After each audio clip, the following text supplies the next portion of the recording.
आप सभी का स्वागत है और मैं हूं सुनील शर्मा। जैसा कि आप जानते हैं कि हिमाचल प्रदेश के मंडी जिला के सराज क्षेत्र में इस बार सदी की सबसे बड़ी त्रासदी हुई है। इस प्राकृतिक आपदा में अनेकों ने अपनों को खोया और जो खुशनसीब थे उनकी जानें तो बच गई, लेकिन उन्हें इस त्रासदी में बहुत कुछ खोना पड़ा। इस समय मैं खड़ा हूं थुनाग के मुख्य बाजार में और यहाँ के अधिकतर व्यापारियों को करोड़ों करोड़ों का नुकसान उठाना पड़ा है। बाजार में ऐसा सैलाब आया कि से दुकानों का सब सामान इसमें बह गया और ये सैलाब अपने पीछे छोड़ गया सैकड़ों टन रेत, मिट्टी, बड़े बड़े पेड़ और पत्थर। यहाँ पर हालात ये है कि सभी दुकानें मलबे से सटी पड़ी हैं और रास्ते पर भी 8 से 10 फुट तक मलबा पड़ा है। यहाँ की एक बहुत बड़े व्यापारी है जिनका नाम जहारूरा है और उनका यहाँ पर जीवानंद जनरल स्टोर नाम से 3-4 शटर वाली दुकान थी। आप बैकग्राउंड में उनकी दुकान का वीडियो देखकर अंदाजा लगा सकते हैं कि उनका कैसा व्यवसाय रहा होगा। इस त्रासदी के समय आई बाढ़ उनकी दुकान की पिछली दीवारें तोड़कर सारा सामान बहाकर ले गई और अब उनके पास कपड़े और बर्तन तक नहीं बचे हैं। पूरी बिल्डिंग जर्जर हो चुकी है और वे अपने पुराने दूसरे मकान में रह रहे हैं।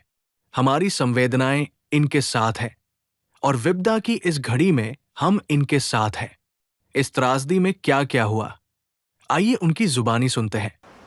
बस जी 11 बजे के लगभग जैसे बाढ़ आ गई तो हम उस टाइम सारे अपने निकल गए जी यहाँ से। बारिश बहुत ज़्यादा हुई जी, फिर अपने चलो अपनी जान नहीं बच गई। बड़ी मुश्किल जा कर के वो भी बेचारी पानी के अंदर बिल्कुल 3-4 फुट मतलब सब गए थे मतलब जी पानी। किस चीज़ का कारोबार था आपका? मेरा तो सर जी जैसे मनेरी, स्टेशनरी, हौजरी और खाने का सारा सामान जी, जैसे पूरा सामान जी, मतलब जैसे खाने पीने का नहीं, आइसक्रीम वगैरह लेना जो भी था सारा जी टोटली बह गया जी। सारे के सारे स्टेशनरी का बड़ा भारी नुकसान हुआ, कम से कम काफ़ी ज़्यादा, मतलब जैसे करोड़ों के हिसाब से वो सामान। लगता है कि नीचे वाली मंजिल वो दिख रही है कि बिल्कुल ही खत्म हो गई है। नीचे वाली एक तो दुकान की मंजिल दिख रही है सर जी, से नीचे एक मंजिल और थी जी, तो नीचे 4 कमरे थे नीचे साइड जी, तो चारों वहाँ स्टोर ही थे उसमें जी। अच्छा, दुकान के जी हाँ, दुकान के नीचे स्टोर थे जी। कितना अनुमान है आपका, कितना मेरे तो अनुमान सर, अब क्या अनुमान लगाना, हम तो ऐसे ही बोल सकते हैं, डरते डरते जैसे 1.5 करोड़ से ऊपर था सर जी सारा सामान जो था। आप अकेले का ही 1.5 करोड़ का? जी हाँ, जी हाँ, जी अकेले का जी।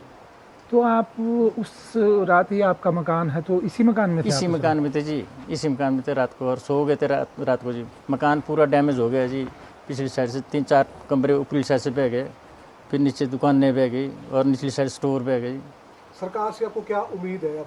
सरकार से क्या उम्मीद जी, सरकार का अभी तक हमको कोई ना कोई आया, ना कोई किसी ने पूछा तक, ना कोई प्रशासन की तरफ से ऐसे कोई आदमी बंदा आया, मतलब कि चलो क्या खा रहे हैं, क्या पी रहे हैं, कहाँ ठहर रहे हैं, राशन पानी का इतना राशन पानी का सर जी, जैसे वो संस्था वाले आए थे उनसे हमने एक किट ले लिया जी, बस उसी को खा रहे हैं जी, बाकी कुछ नहीं। अच्छा, बाकी कुछ नहीं सर जी, जैसे भंडा बर्तन लेना देना कुछ नहीं है, बचा ही नहीं कुछ भी। जो किचन वगैरह का टोटली चल गया, गैस सिलेंडर वगैरह सारे चल गए, फ्रिज वगैरह सारे चल गए, सारा कुछ बह गया जी। तो खाने वगैरह कैसे कर रहे हैं आप? तो अब मकान है दूसरा मेरे नहीं, उधर कर रहे हैं, बना रहे हैं, कुछ और क्या करना जी। सिर्फ एक कुकर बचा 3 लीटर का जी, बस उसी पे गुजारा कर रहे हैं, अब क्या करना है।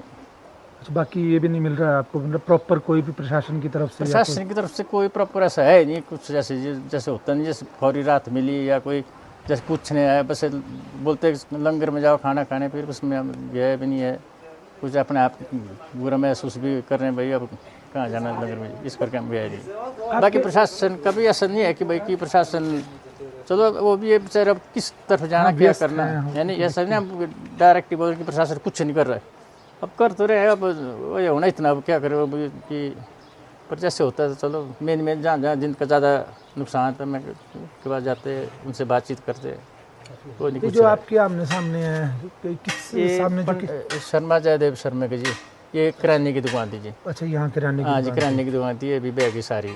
इनका भी नुकसान काफी, मलबा काफी ज्यादा आया हुआ है। मलबा काफी ज्यादा है जी, पूरा खड से मलबा आया है ऊपर वाली साइड? जैसे खड से, ऊपर से कुछ नहीं, खड के मतलब दीवारें तोड़ करके सारा रहता ही रहता है जी, सारा टोटली, इसमें कोई मलबा नहीं है जी, सारा रहता ही है। ऊपर वाले के चलो भगवान की जैसे जानने बच गई जी, हम तो यही चाहते हैं कि चलो भगवान ने बचा लिया।